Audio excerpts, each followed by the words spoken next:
The widow of the former Sinn Féin official Denis Donaldson has called for a public inquiry into circumstances around his killing.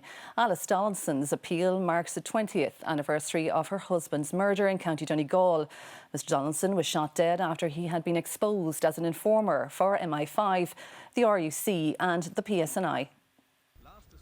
4 months before he was killed, it was revealed that Denis Donaldson had led a secret life for 20 years, working as an informer for MI5, the RUC and PSNI. The 55-year-old former Sinn Féin official was shot dead in this remote cottage on the 4th of April 2006. A man appeared at the Special Criminal Court last week charged with the murder.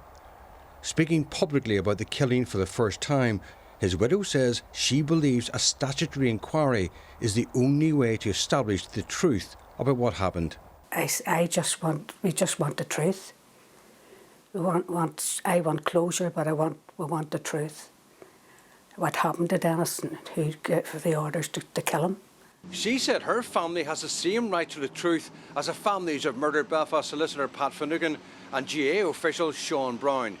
In both those cases, the Irish government supported calls for public inquiries. Alice Donaldson wants the same for her husband. They need to do something and tell the people the truth. That's all we want. The family solicitor says they may take legal action if an independent statutory inquiry is not established. The family have been on record for a long time as saying that they're interested not only in who pulled the trigger but also who pulled the strings. You know, it's not a case about the rights and wrongs of Denis Donaldson's life. It's about the circumstances surrounding his death.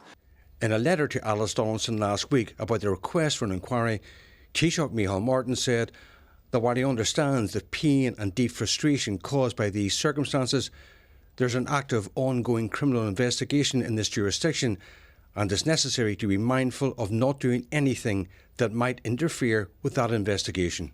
Vincent Kearney, RTÉ News, Belfast.